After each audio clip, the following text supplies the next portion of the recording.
Hey everybody, Hi. Welcome to the Where You At Wimbledon's goal setting and check-in webinar. we are super excited you're here. This is the first time that we've done a digital workshop, and we're really excited to offer more opportunities for education and collaboration and community via the internet, so that we all don't have to be at the same place at the same time. Although we do love being at the same place at the same time. Exactly. So face-to-face and digital, it's a great to have a combination of that. We are broadcasting. I don't know if that's the right term. We are videoing here from the awesome Focal Point space as a studio here in Richmond, and we are super excited that we're using this awesome, lovely location. And we're really excited that so many of you are here to chat with us. So before we get started, we want to do a couple housekeeping notes on Crowdcast. If you haven't used this platform before, we really love it because there's lots of opportunity for engagement in terms of the chat box there, which lots of you guys are already starting to introduce yourself, so that's awesome. And then at the bottom of the page, you'll see a little ask a question button. And so you can type in specific questions that you want us to answer throughout the presentation, and we will try and keep an eye on that as we're talking. And then we will definitely, at the very end, for sure, go through all of your questions and do some Q&A at the end. But if you have a specific question you think of, definitely drop it in that Ask a Question spot. That's the easiest place for us to find that info. Yeah, so there's a chat box that you guys are introducing yourselves in, which is great. But just to keep the questions separate so that we make sure we get to all of them, if you can drop in the Ask a Question box, that would be in that area. That'd be great. Yeah, so that's really all you need to know about this particular software. That's the right word for this thing. But we want to kind of introduce ourselves. For those of you who don't know us personally or businesses personally, I'm Rachel Burns. I'm the owner at the Content Chop Shop. I'm a one-woman team. We do professional writing and content marketing services. I've been in business under the Content Chop Shop for about 6 years, but I've been freelancing for like a decade. So that's sort of where my business is at. And then let's see. Oops, sorry. Just trying to yeah, there's a thing. If you can't hear us or if anything else happens, please just drop a note in that chat. We've got Christina over here helping us with checking up on that. And so to introduce myself, I'm Christy Thompson with Campfire & Co., and we are a design agency. We have about 6 people on our team now, and we've been in business for about 7 years. The echo might be coming from the room that we're in. We could maybe talk a little bit quieter. We'll try that. Yeah. So like I was saying, Campfire is a team of 6 designers, and we have been in business for about 7 years. Just to give you a little bit of background on where we're at in terms of our own goal setting and business planning. We have both. We have all of our sound off in terms of that echo. So I think it's probably the space, unfortunately. If you have any tips for that, let us know, because there's not. Otherwise, we'll just keep chatting. Yeah. Do you have your mic turned off? Yeah, Christina has her mic turned off. This line's pretty, but back to 60. Sure. Okay. All right, guys. Hopefully you can still hear what we're saying, and it won't be too bad. Before we get started on getting into the meat of the content, we wanted to talk a little bit about why we wanted to do this workshop, and why we think goal setting and checking in on your goals is important.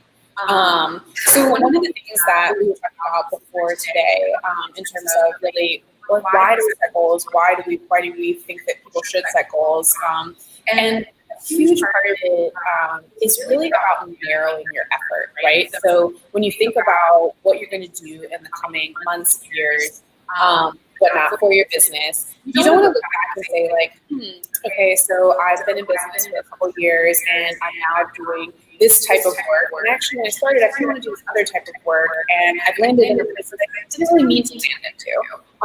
And it's easy when you're a small company. You want to take work on when it's coming your way. You want to say yes to things, and it can be hard to know.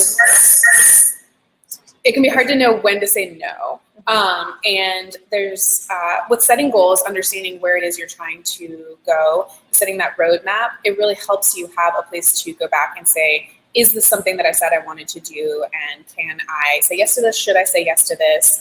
So narrowing your focus and focusing your effort is really one of the two main things that we really feel like are really important for goals. Yeah, and knowing when to pivot too, and like looking back and saying like, yeah, I sure did not meet that goal.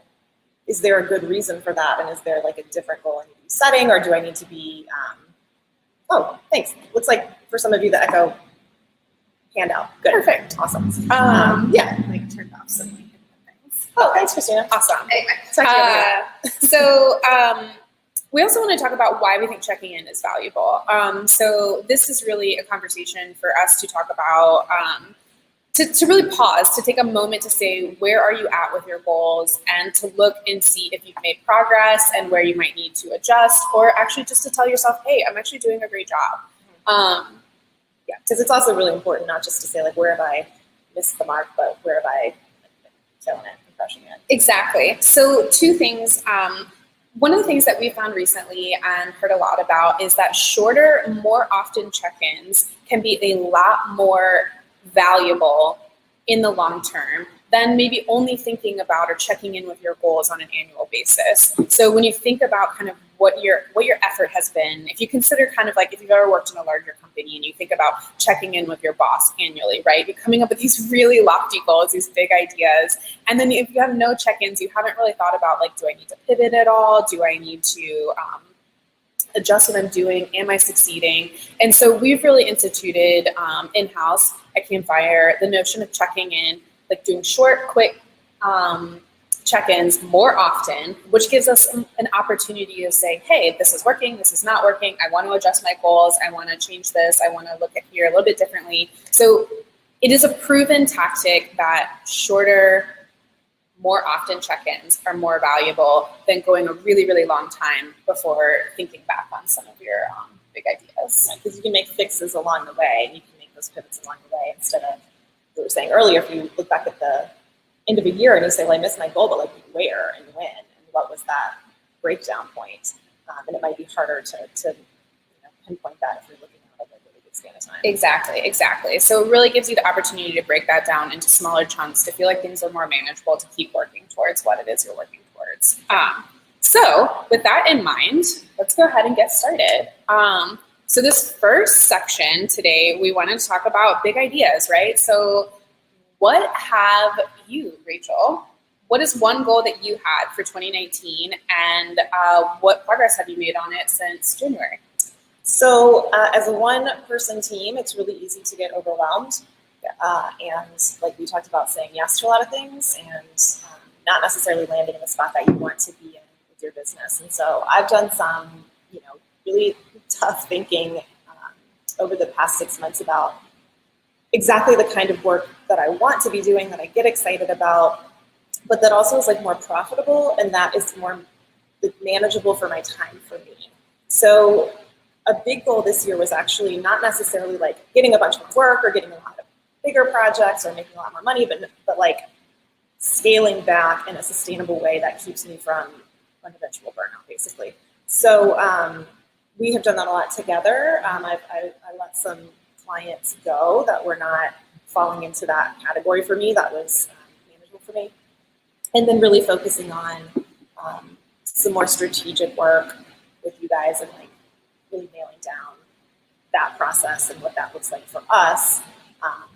And you've been a big part of that as we've worked through what that looks like in terms of our process together. Yeah, I feel like one of the things that you came to us talking about was that you felt like you had basically too many clients, right? Yeah. And so as we talked through that, really kind of honing in on the fact that the clients that were the most enjoyable and profitable for you were not actually end clients, but were kind of that like middleman, that sort of like B2B situation where you are working directly with a couple designers who then manage those clients, right? So part of that process for you not only was saying like, hey, I'm going to do this thing, but you also kind of like learned something from working towards that goal, which adjusted kind of like your process.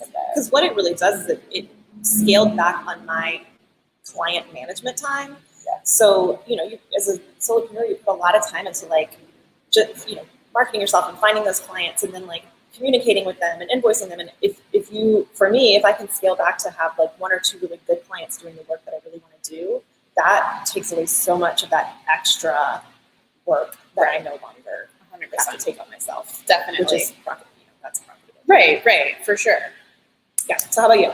So one of the goals that I had for 2019 was to reinvigorate Campfire's content planning and just content creation in general. So when I first started working with Campfire around like 5-6 years ago, I did a lot more blogging, and a lot of that was because I had less client work at the time, and I've grown into a role where I have some more client work and more client time.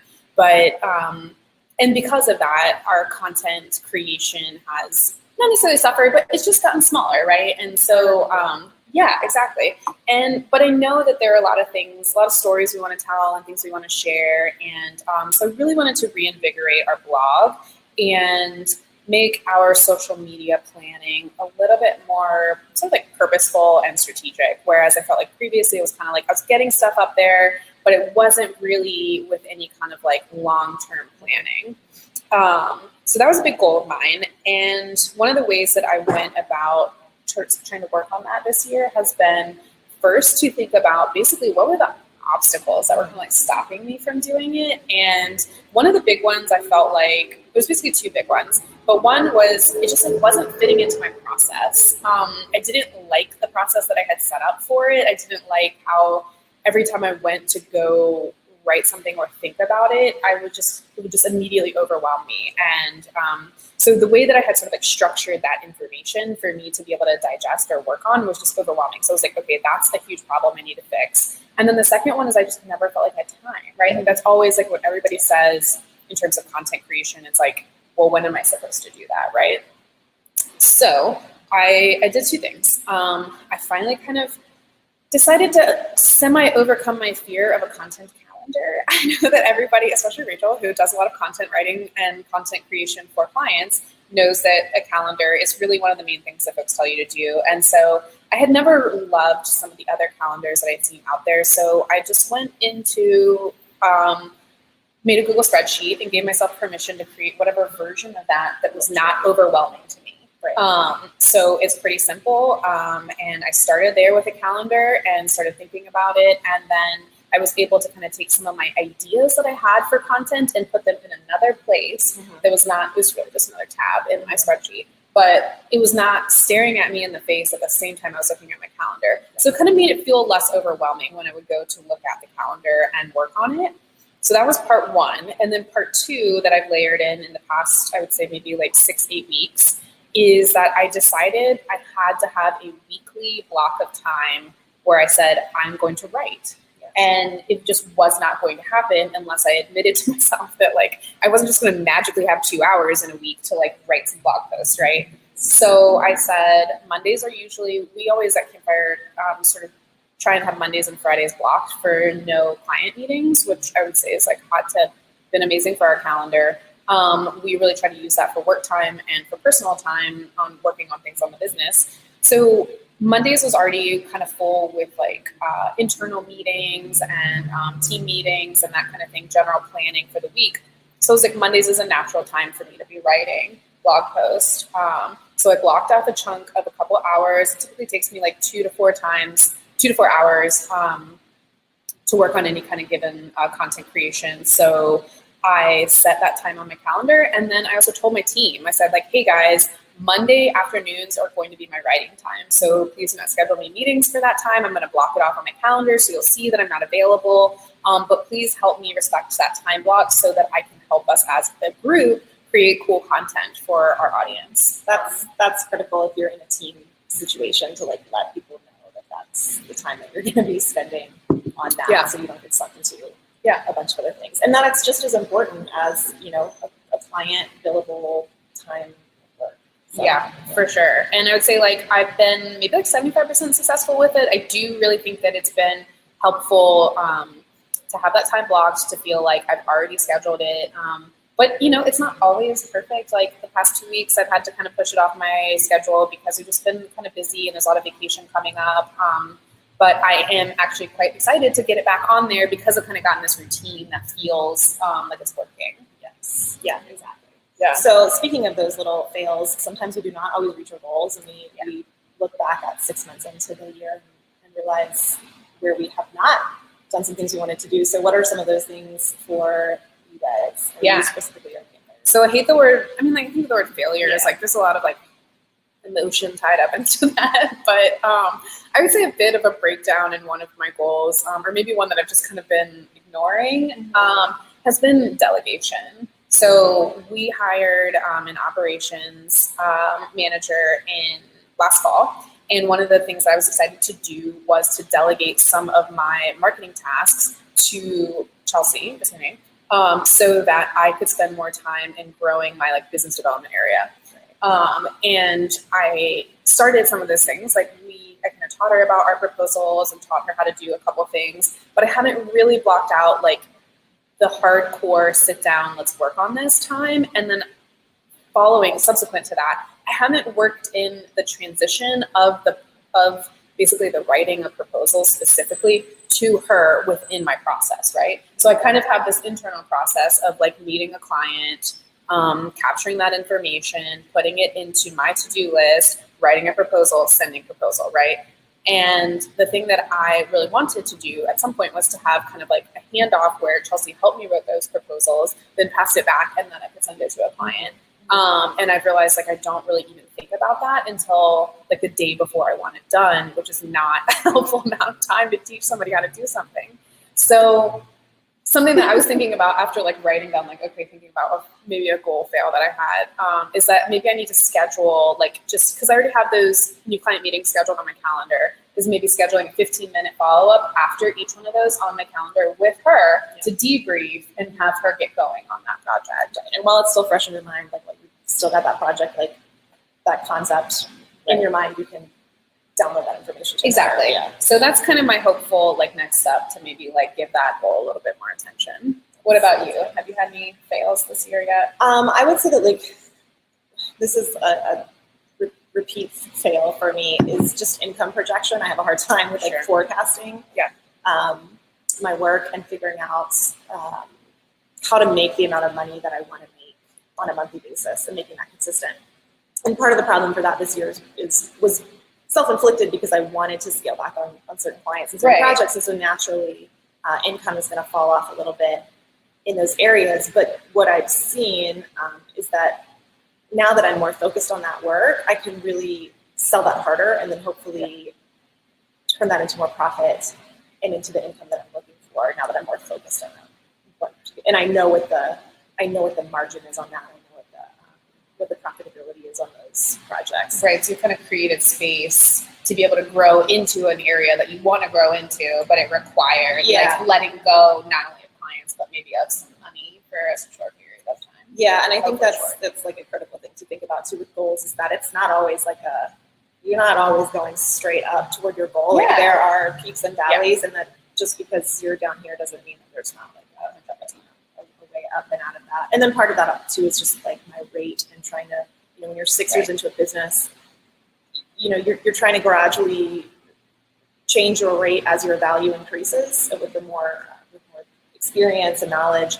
So that can be a hard thing for small businesses and entrepreneurs to do, is to tell current clients, like, I cost more now, and and we all need to like respect that and be aware of that. So for sure, some of that is just like kind of coming to terms with my own value. And then saying that to other people. I think that the sort of like income projection and those kind of like just like really nitty gritty aspects of financials and planning for that, making goals for that. It's not only like intimidating and scary, but it can just be like really hard to hit those goals and to like feel like, okay, this is what I wanted it to be. Is this going the way I want it, especially as like a solopreneur and just like a single operator? Bravo to you for like really trying to, or really doing that for so long. Yeah, absolutely. So we talked about big goals, and those are great, and we all have those.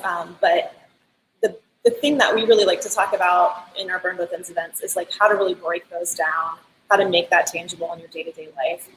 So we want to talk about baby steps and how you incorporate those big goals into your process and your days and your weeks. So talk to me a little bit about some goals that you guys have managed to break down and incorporate in a sustainable way. Yeah, that's great. Great question.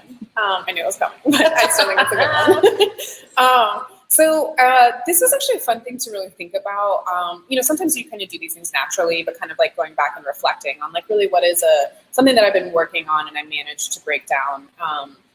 And for me, one of my big goals, like I was saying before, is to sort of like grow more into like a business development role at Campfire and to start to kind of really be reaching out and actively pursuing relationships and potential work, right? We've been lucky enough that a lot of our work comes from like referrals and word of mouth, and that's incredible, and we love that. But we also have like really big ideas and dreams for people that we might be able to work with in the future, and we want to make sure that we are also reaching out and creating those relationships. So, long story, business development is really intimidating. Because we're a 6-person company, I don't have like a business development guru manager who's been here for 25 years who is a mentor and can teach me their ways. So a lot of it is kind of trying to figure out like, what is my ideal version of that? And then how do I like begin the process?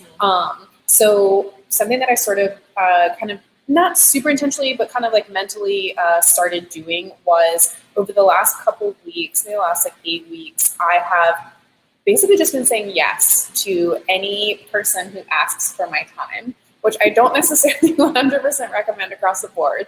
But what it has done for me is it is really getting me comfortable with the experience of scheduling meetings with people I don't know, going and meeting someone face to face that I've never met before, getting through the awkwardness of like, oh, I don't know what you look like, or like, How do I find you in this coffee shop? Exactly. Should I buy you people? coffee? Should you buy me coffee? I'm not sure. Should I take notes? Yeah. Should I talk about how great I am? What should I ask you? Like, I mean, there's a lot of like kind of just nitty gritty of stuff. Just like you're trying to make business friends, right? Like you're not trying to like, start a project with you. I just want to get to know you. I want you to get to know me. And so engaging in these sort of, I would say, like lower risk scenarios where I've got like a young student, I've got like a young designer who just started a company, someone who's maybe moving to town and wants to know some things about Campfire, a collaborator who maybe wants to work with us. Like these are the folks that reach out and ask for our time. And going through the motions of like basically how I would imagine doing that with like someone that was really excited to meet or was like really targeting, it's like just getting me more comfortable with the experience. And that in turn has made me a little bit more excited and a little bit more ready to say, okay, now I can email this person that I'm actually like very nervous that they might not respond to me, or nervous that they like, that I've come across with the right impression, and that they think the Campfire is great and maybe wants to work with us someday. So it's almost like I've been doing, you used this term earlier, like these little dress rehearsals for kind of bigger stuff. And that has actually ended up being a really emotionally kind of like supportive way of breaking down this bigger goal into something that didn't feel as intimidating. Yeah, for sure. And I was thinking about this as you were talking. If you can think about the people that you really want to pursue and reach out to as sort of being the you in this scenario, so like you were saying yes to lots of people who are probably 100%. Like scared to reach out to you, 100%. And like then you're putting yourself in their shoes basically, so you're seeing it from both sides and like really experiencing both sides of that exactly struggle. And it's funny you say that, because I've actually learned from that if you are reaching out to someone that is, I'm not saying I'm like a big time person that has like no time and is like has super anyways, what I'm trying to say is that I've learned from different ways that people engage with my time and how I appreciate or necessarily don't like how people sort of maybe don't feel like they totally respect what the time I've given them or the interaction or the experience. And realizing that like, wow, I really need to send thank you notes, because I really appreciate it when people send me thank you notes. I put that into my task list now. And then something else, like I had someone reach out who doesn't live in the area and they wanted to do an informational interview. And actually what they did is this person had very specific questions, asked me maybe like 5 questions. We talked for maybe like 15, 20 minutes. And at the end of his questions, he was like, this is incredible. Thank you so much for your time. And I was just so glad that they had specific questions that I didn't have to then like run the conversation. And I was like, oh, I should definitely do that. Like when I go reach out to someone that I'm super interested in knowing and in meeting that like I need to come up with a list of like very specific like 5 questions, and if the meeting ends in 30 minutes and I feel good about it, just to be like, thank you for your time, and then kind of like it was something that like where going through that experience not only made me feel more comfortable, but actually taught me a lot about what I might want to do to make someone else feel comfortable. That's awesome. Yeah. What about you? What sort of goal or big idea were you able to break down into baby steps? So my goal, as I said, was kind of scaling back to an extent, but also using my time as wisely as possible. Because again, if you're one person, you're doing all the things. You have to be really conscientious of that. So time management was a big goal of mine, and one of the ways that I am breaking that down into a day-to-day or week-to-week is really just like sitting down at the beginning of every week and scheduling my week in a more structured way, because I work in a very unstructured environment. Sometimes I work from home, sometimes I work in an office, sometimes I'm by myself, sometimes I'm working with teams. Like, I really need to be able to feel in control of that schedule. So what I tend to do these days is Sunday night, when I'm not like overwhelmed already by the week, to sit down, and it also helps me sleep better on Sunday night if I have a concept of what I'm doing. I'm not laying in bed like, oh, but to sit down on Sunday night, to pull out my paper calendar, which I still use religiously and live by, and say like, here's all the things that need to get done this week. How can I spread this out over the next 5 to 6 days?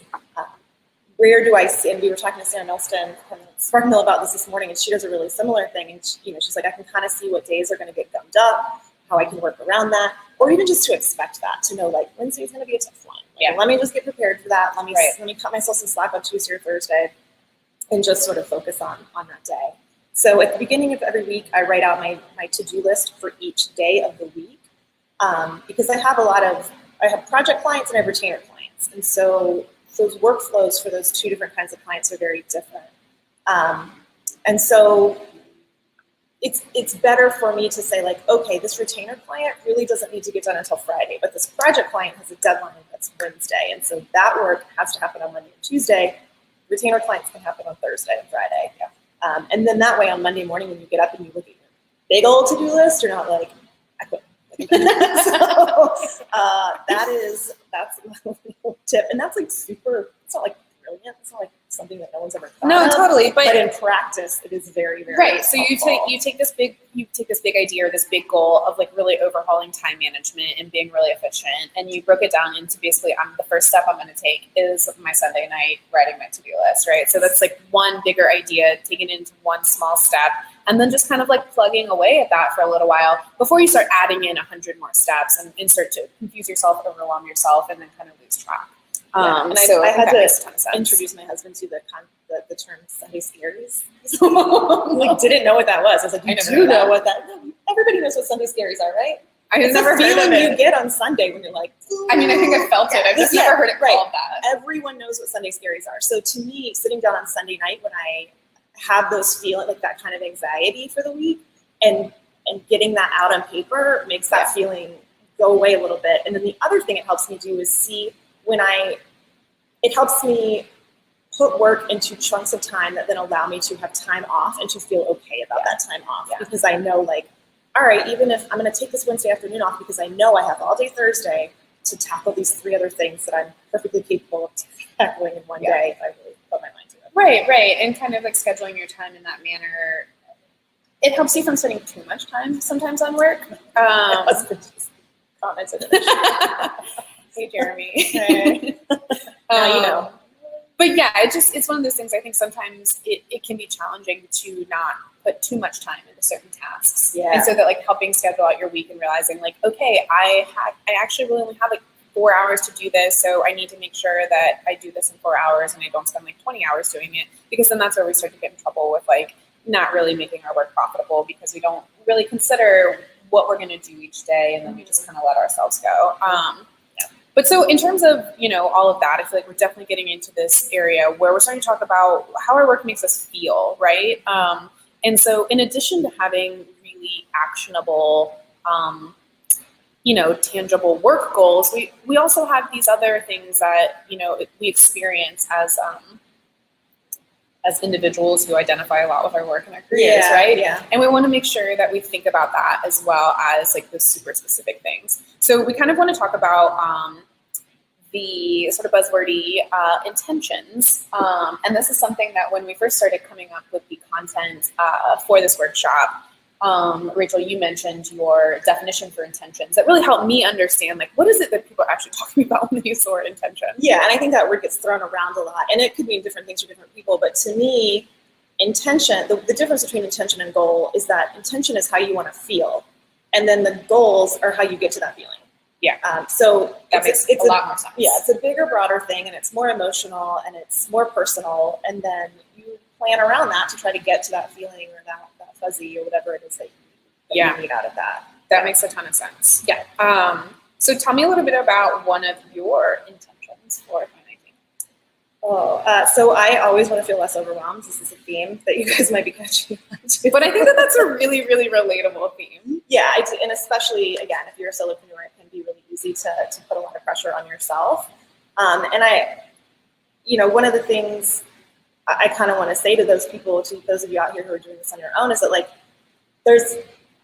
it's okay to not separate your business and personal goals. Like, they are intermeshed, and it is okay for that to be the case. Like, you are never, as a solopreneur, ever going to be able to say, like, these are my goals and feelings as a human being, and then these are my goals and feelings as a business. Like, they are the same thing, and that's okay. And you have to consider both of those things when you make goals for yourself personally. You have to consider, how will my business affect this, and vice versa. Yeah. So I wanted to feel less overwhelmed this year.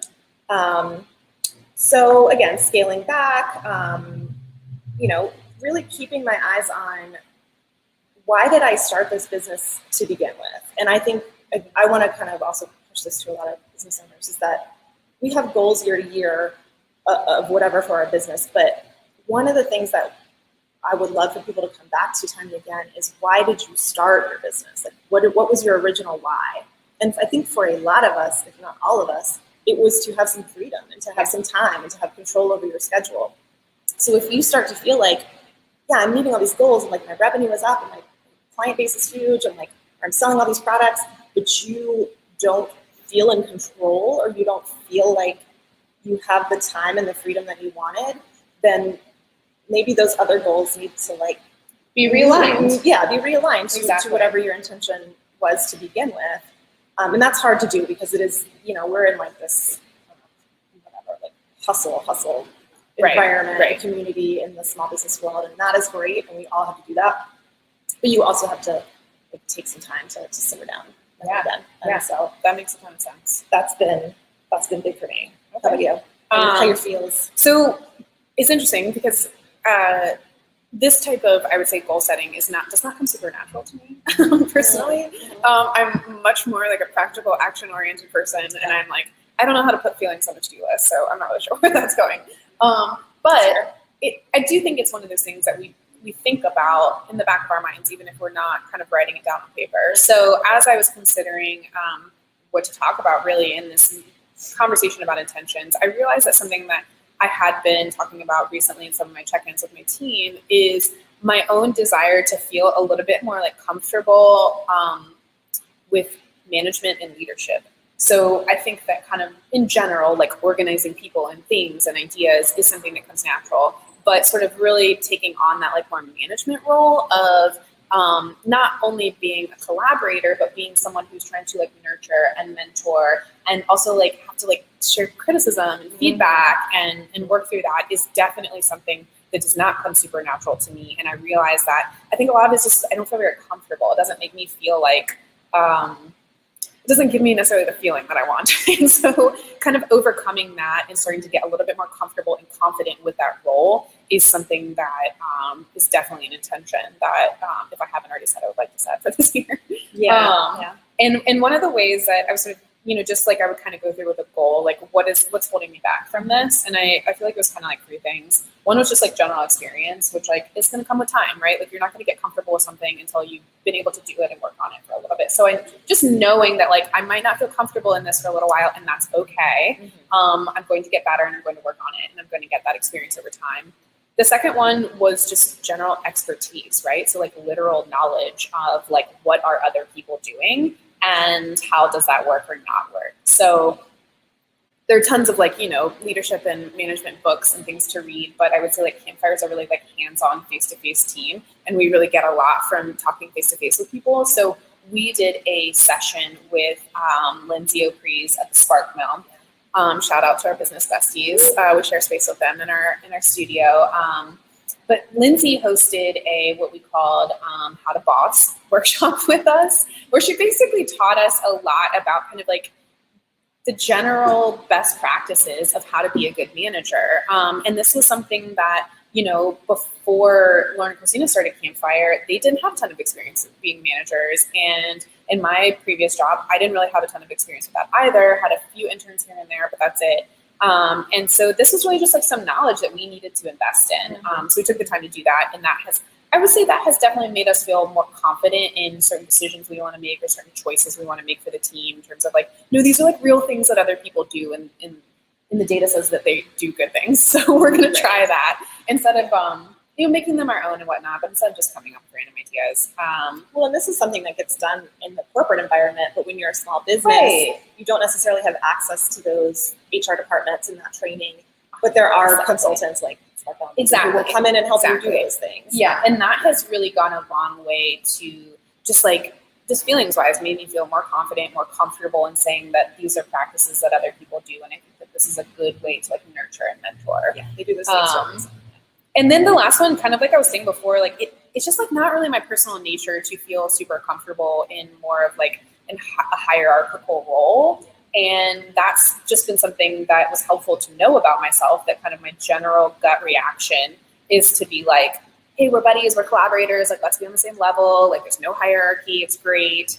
But that actually hierarchy and structure really helps people, and that creating those boundaries can be good. And that even though it might be against how I just initially respond to something, that I can adjust that, and I can learn over time to kind of adjust in a better way that might make more sense for the whole team, not just my own personal feelings. And we talked about earlier how as a manager, you can be friendly, but not friends with the people you can be friends with the people who work, below you also, but it's not necessarily the goal. Yeah. Being friendly, being nice is a goal, but being BFFs is. My brain is still not 100% sure that I agree with that, right. But I do think that there's a reason to start talking through this and figure out what the Campfire way of doing that is. Well, and as your team grows, so Campfire has been a pretty, it's been a lateral structure for a while in a good way. It was a small team, and so everyone was kind of on the same page, and you had your co-founders. But I would say about year 6, everybody was but what's my role? Right. So that was kind of a challenge we came up against, and so that has been kind of. And who is going to tell me what to do and give me feedback, and in what way, and what is my expectation? And do I have 7 bosses or do I have 1? Right. Which I really identified with in a previous job. I literally had 6 bosses, and it was horrible. So right. So structure and hierarchy can be helpful, and it was really. Encouraging, and has been great to just kind of confront some of that stuff that doesn't totally come natural to us, in a way that we were able to get some expertise and start to feel a little bit more confident that we could do this in a way that was, true to our culture, but still helpful to the growth of our team. This is off script, but I feel that's another good point, that if you have a goal that you feel you are consistently not reaching, it perhaps is because you have not brought the right person in to help you with that yet. Yeah. So if you consistently feel scared about a leadership role or how the structure of your company is set up, maybe that is time for a consultant. Maybe that is time 100%. For, even just to sit down with a friend who works in a company that has a similar structure to whatever. Exactly. And get that outside opinion, and not just doing the same thing over and over. I totally agree. And I think that can be a range of versions of doing that, right? So you can say I'm going to hire a really large company to do this thing for me, or you can say I'm going to just hire another solopreneur like me, and maybe you can even trade services or something. Yeah. Or you can just say I'm going to go talk to my friend who works at this other company that's kind of similar to mine, and just kind of see if they have any feedback. Exactly. So there's a wide range of engaging in that conversation that's kind of outside of your own head, or even your own team. Because sometimes you kind of just you tend to hire people that are similar to you, and it's good to get outside feedback on how you're trying to accomplish something. even just like our two businesses, you know, Christina and I had a long conversation last night about, you know, how the business, like, I don't know, just how things were working internally between our two businesses. And so it's not, I work very closely with you guys, but it's still a little bit more objective perspective to be like, this is how I see, yes, you know, certain people within the team. So we want to wrap up this conversation talking a little bit more specifically about like our favorite tips and tricks, right? So we've gone through a lot of these in terms of what we've already talked about, but we wanted to just quickly kind of list some of our favorite, you know, hacks for how to get shit done, because it's hard. There's a lot to do in the day. And before we dive into our tips and tricks, you guys, if you have questions, go ahead and start asking them in that box, because this is our last like talky talk section of this. So when we're done with this, we'll start answering questions. So yeah, that'd be great. So Rachel, do you have any favorite tips or tricks, apps, processes, anything like that that really help you get stuff done? Lists, all the to-do lists. I have them everywhere. I have them in my calendar day by day. I have them in my phone. I have them written down on like scraps of paper. I have them in a notebook I take everywhere with me.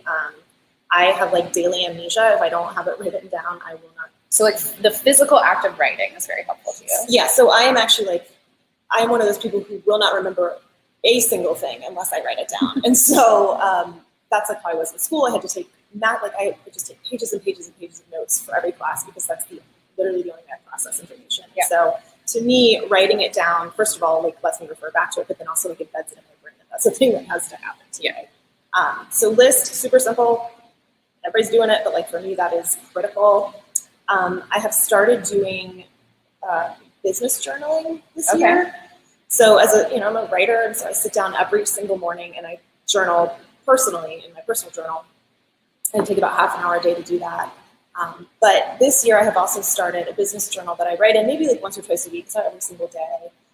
But just to kind of get ideas out on paper that are not personal. And again, it's not always totally separated. My life is very enmeshed with my business, but just a space to put those ideas down that I can kind of come back to, or issues that I'm running into. And I think a lot of us have this issue where if you have a problem, you ruminate on it, and it like stays in your head and it stays in your head, and it's like whatever, it's in there and it's clogging everything up. But as soon as you get it down on paper, for me at least, it clears up that part of my brain too. Instead of ruminating on the issue, start ruminating on a solution. And so that's a process for me, like a mental and psychological process that I need to do. That's been helpful. And then it also allows me to come back to ideas, creative ideas, or solutions, or just like the thing I need to do or think about. That's helpful for me. Yeah. The final thing I would say is deadlines. Again, none of these are like, everybody knows these exist. But sometimes it's good to have a helpful reminder of like baby steps to take to get towards reaching your goals. It's not rocket science, but it is hard to do for some reason. So deadlines, again, because I have somewhat unstructured work in some cases, or not necessarily unstructured, but we have projects we work on together that span months. And so within those months of time, like what are our intermediate deadlines? And we do a good job, I think, of telling our clients, these are our milestones and your deliverables that we will give to you. But then internally, obviously our deadline can't be the same deadline as the day that we hand them the thing. Sometimes it is, but it shouldn't be. And so we have I think this past year you and I particularly have sat down and said, all right, if our milestone for our client is this day, then our deadline is this day. And keeping track of that. And we've also started doing Monday morning calls with each other where we check in on all our work projects and just sort of get an update. And those are super helpful for me because I am not in a team and I need to make sure that I'm being accountable to the other people that I'm So if you have like a client or a frequent collaborator, maybe setting some type of weekly or monthly, whatever it is, check in with that person or client might be a helpful way to keep on top of everything. Yeah. So how about you? What are your tips and tricks? I would say I am a creature of habit, and I really excel personally when I have like a really solid routine.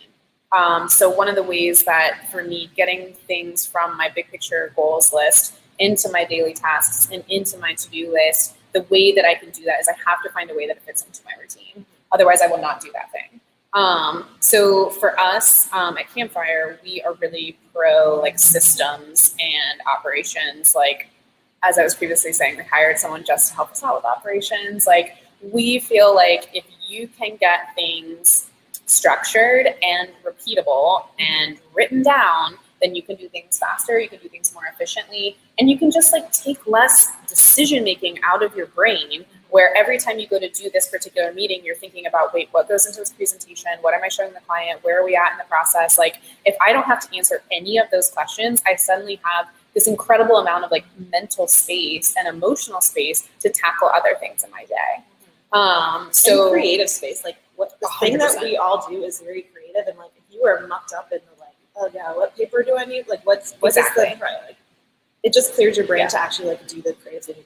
So I'll follow that up with another thing that really, really helps with that is templates. We are huge on templates. I would say like shout out to Christina. She's sitting over here, which is why we keep looking that way, but you guys can't see her.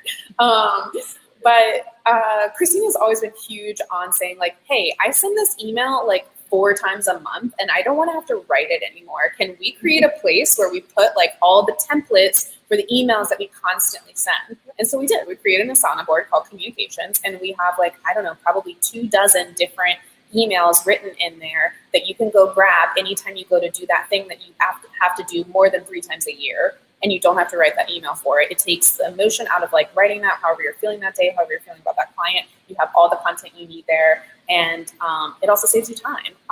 So that, I would say, templates can go from something as simple as an email communication to as complex as your presentation tools, what you're showing folks, to your overall process. So we use Asana, which is a really awesome project management tool if you're really like technology driven in terms of keeping yourself focused. We are big fans of Asana. If you want something a little bit smaller, that is free. Trello is kind of like, I would say, like the miniature version of Asana. That's what I use. Yeah, so, but you can create templates within those programs where you say, my process for this type of project involves these 4 meetings and these deliverables and these exact things that we do at each one of these meetings. And now you've set up a system that every time you start that project, you already have everything there waiting for you. And then you're just inputting all of the other like actual content and creative elements of creating that work.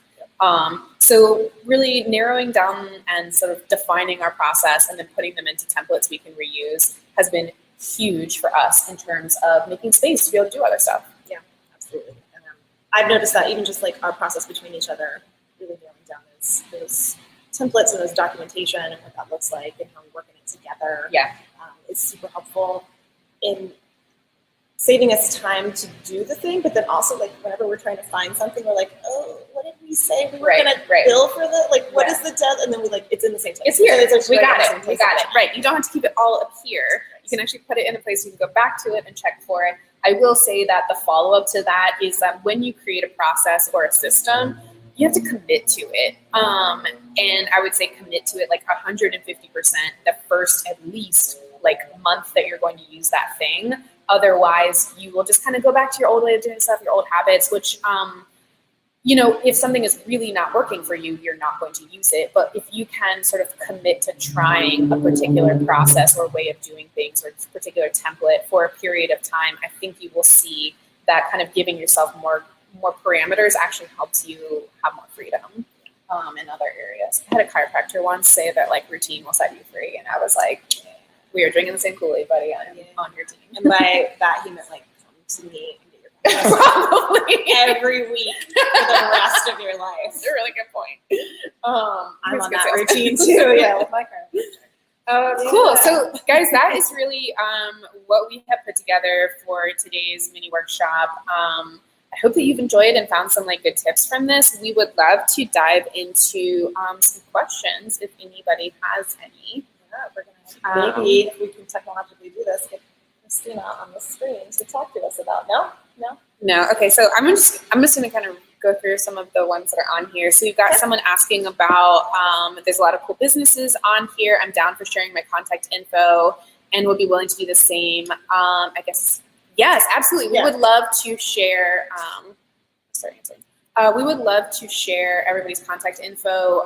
If for some reason you are not okay with that, I guess maybe shoot us an email. Otherwise, we will send a follow-up email with everybody's emails, and then you guys can maybe converse back and forth, share Instagram handles, things like that. We would be really into that. Oh, there's Christina. Awesome. You guys are also welcome in the chat box. If you have like a business handle or a website or an email you want to pop in there, if you're comfortable with that, drop it in there and then everyone will have it. And that's another way to do that. Okay, I'm going to go ahead and answer the next one. Another great question we got. Thank you, Audrey. Would love to hear more about content calendar. Having trouble with that. Totally hear you. I feel like I went through a number of different versions myself before kind of creating one. So maybe in that follow-up email that we send with everybody's contact info, I can send you a couple screenshots of what I have. It might be a little bit hard to explain right this minute, but basically the gist of it is I kind of have like a category for content, like an overarching bucket for that content, and then I have the specific content, and then I have where I'm going to be sharing it. So like, is it going to start on my blog? Is it going to start on Instagram? It's basically the two places it's going to start, and then am I going to push it to any other like social platforms or other mediums? But I would say starting with that big bucket helps me then organize my other ideas of content. So I've got like design stories, adventures, events. I have a couple other ones I can't think off the top of my head. And then I just schedule it out. My goal is to share 2 to 3 pieces of content per week. And then I kind of have my months kind of going down linearly in a linear way in the rows.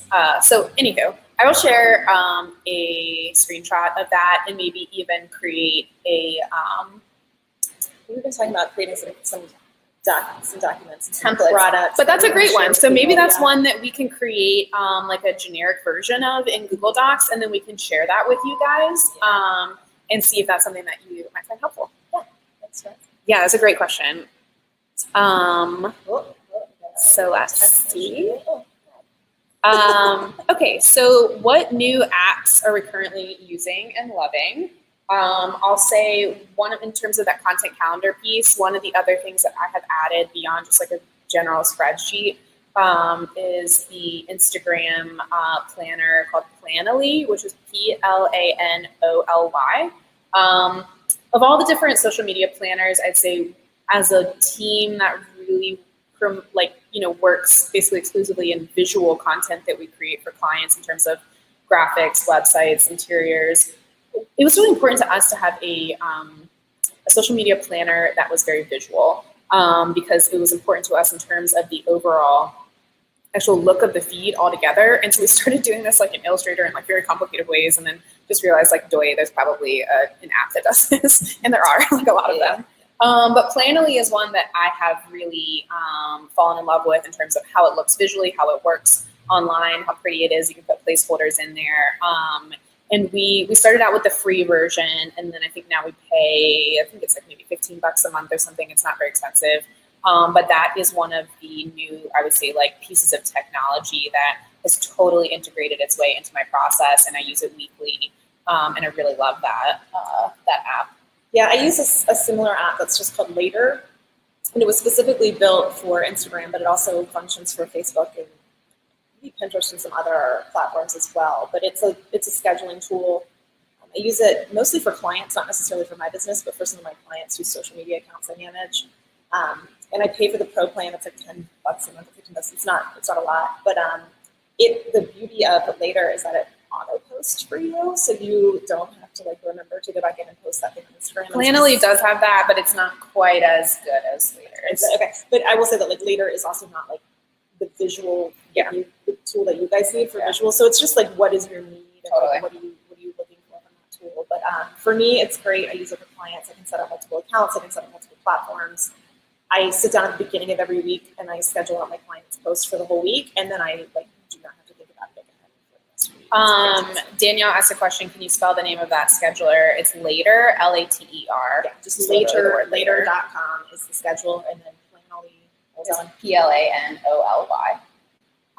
Those are two very similar things, just And then just to kind of another tool that we've been using, which is not a new tool or like super complicated tool, but because Campfire is a team that collaborates a fair amount with other content writers, other designers, and just is super collaborative internally with our team, we have started using Google Slides in a way that we've not used it previously, where we are actually starting to create client presentations in that tool versus like a more traditional creating in like Adobe InDesign or Illustrator, which is kind of the way that we typically were doing things.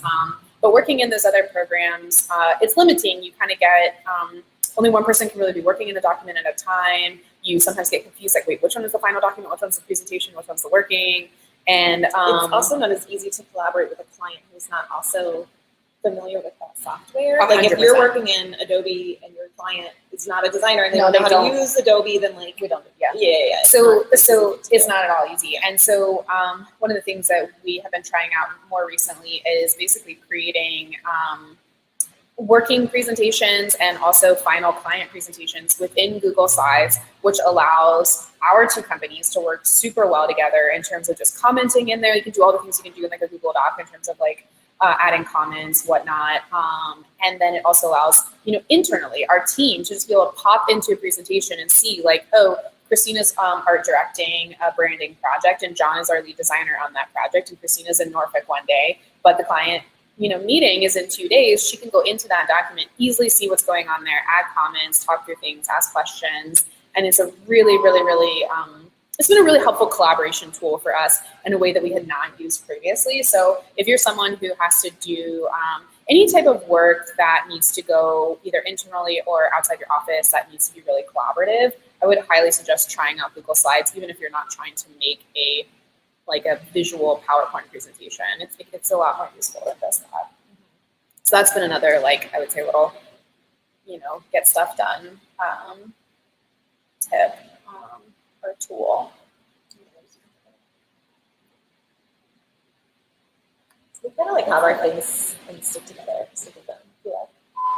I would say we're definitely powering on Asana in a way. Asana. So great point. Yeah. But so Leslie has a question about Asana, saying that it's flexible but can also overcomplicate things. You have a general simple project template or recommendation using Asana. I think that's a really, excuse me? Okay, yeah. So Christina was saying that one of the things that we have found that is really helpful for using Asana in terms of project templates is we have divided our projects up into phases. So let's just take a general branding project, for instance. We have sort of a pre-design phase, which includes onboarding, getting a contract signed, getting the team up to date, creating agendas for kickoffs, sending the client things that they need. And then we have a sort of early design phase, mid-design phase, and then a project wrap-up. So basically the two main buckets of where the majority of our meetings and deliverables and all of that stuff lives in those columns, which is what we create the phases for. And then the project wrap up. So that would be making sure all the files are sent, making sure that we do a debrief internally, which is something that we've integrated into our process. That's been really helpful. And then having areas there for references, resources, project files for that, the project schedule. So if Rachel's on a project, she can hop into that template and she can see oh, I always knew on the references folder there or column, there is a project files card there that has everything that she needs to access. So, I think that I will say that, Leslie, in terms of Asana, I do think that it can be a little bit overcomplicated depending on the type of work that you're doing. So if you have a fair amount of collaborators that are trying to all understand where you are on a project, Asana is super, super helpful for that. If you're a solopreneur, I think Asana can be helpful for you if you are someone that is very process oriented. But I don't know, it might be a little bit overkill depending on how complex your projects are. Which is why I use Trello, because it's just a little bit, it was a lot more simplified. And for me, it works, everybody has a different preference, but for me, I'm able to just use Trello columns in a way that I break down by project type. So I've got a column of website clients and a column of blogging clients and a column of printed marketing material. So I can, and then each column has cards underneath for that specific client, and then within those cards, you can like get as Nitty-gritty as you want to. Every single card has a to-do list, and it has a deadline, and it has a files, and it has all these different things. So you can really play with those tools, and Trello is totally free. So I recommend like getting into it and just playing around with it, seeing if it works for you. I'll say before, with Asana and really with any of the project templates that we've used for processes, I would encourage you to start with pen and paper first. That sometimes being in those programs will make you overcomplicate the actual setup. Whereas if you just write the process down like on paper or even just a Google Doc or something, and then you start to think about how can I break this up into chunks that make sense for for how I work on a day-to-day basis, and then add that into your digital tool. So I think hopefully that answers your question, Leslie. And then Samantha's asked Rachel, why did you decide to continue being a solopreneur rather than expanding to hire people? And wondering. It's crazy to imagine you've done this for a decade. Yeah, so great question. Rachel, why have you decided to do that? There's a lot of reasons, mostly because I am an impossible person to work with, and I don't want to subject anyone to the torture of that. Writing is a pretty solitary job, and I think there would probably be ways to bring other people on. And I do have freelancers. I do have contractors that I hire from time to time for larger projects or for projects that I want their expertise in. I have a freelance graphic designer who works with me on a lot of things. So I've worked around it that way just because it's simpler and easier for me. And I am, if you have not gathered this from the past hour, and all about making things simple and easy for me to manage. So that's really it. It's just easier for me. And I just don't I'm not one of those people with really gigantic take over the world business goals. I just really want to live every day the way that I want to live every day. And so if it's just me, then every day I can live the way that I want to live that day and not worry about employees and other people. From an outside perspective, selfish, but no, I don't think it's selfish at all. I think it's it makes a ton of sense that you would choose that and then move in that direction. But I would say from an outside perspective, you also kind of started your business not too long after Campfire started, right? We started around almost at exactly the same time. And Christina and Rachel have been friends for a long, long time. And so I think that if you have other people in your life that are going through similar things that you're going through in terms of owning a business, that can go a really long way to making you feel less alone in your company. So if you're a solopreneur, if you've just started, Christina wanted me to say that Rachel and her have been friends for 20 years. It's our 20-year friendiversary this year. But I think that if you can find even if it's not a friend, even if you can find some type of community to get connected with as you are a small business owner or a solopreneur, I think that can go a long way into feeling just less isolated, less like you're dealing with problems that nobody else understands, and can really help you maybe sustain that experience for a little bit longer than maybe is naturally comfortable. Well, I would say I would give a lot of credit to Campfire and some of the other design companies that I work with, because I never feel, I am a solopreneur, but I never necessarily feel like I'm working in a vacuum because I work with such good teams who contract me to do that writing work for them. So in the same way that you guys don't want to hire a full-time writer, right. I don't want to hire a full-time designer, flesh those things out on other writers. So I'm always a part of a team doing a bigger thing, and they're all very good at incorporating me into their process. And then, I'm up here for a kickoff meeting this week with one of their clients. And so it doesn't feel as lonely. So if you can find those really good work partners who you can feed work back and forth to each other, then the need is not there to necessarily grow. I can let you guys do that for me. Yeah, that's great. Read the rewards. Yeah. Awesome. Thanks for the question. It's been about an hour now-ish, so we would love to just take a minute to say thank you guys so much for joining us and kind of bearing with us a little bit in the technology there in the beginning. This is our first time doing a digital workshop, and I hope that you guys found it valuable and useful. We've really enjoyed it and really had a fun time being able to offer some content in a way that is just a little bit more accessible to folks outside of Richmond, but also just we all have our own things, and sometimes just much easier to pop in for a quick conversation than pop out. This workshop will be this is being recorded, so we will have a copy of this later that you can watch if you want to go back and hear any of these specific answers to these questions. And we hope to do one again. So if you liked it, please let us know. We'll probably send out like a survey or something just to get some feedback. We'd love your feedback on either topics that you'd like to hear more about. Things like knowing that you guys are interested in having a sample content calendar. If there's anything else like that popped up in your mind during this webinar, just let us know, and we will try to kind of put some resources together for you guys. But yeah, this video should be accessible in the next week or so. We'll figure out how to send them to you guys. Again, thank you guys so much for coming and being here. I hope you guys have an awesome rest of your Friday and weekend. It's Friday. Yeah. Thanks again, everyone. Hope y'all have a great weekend.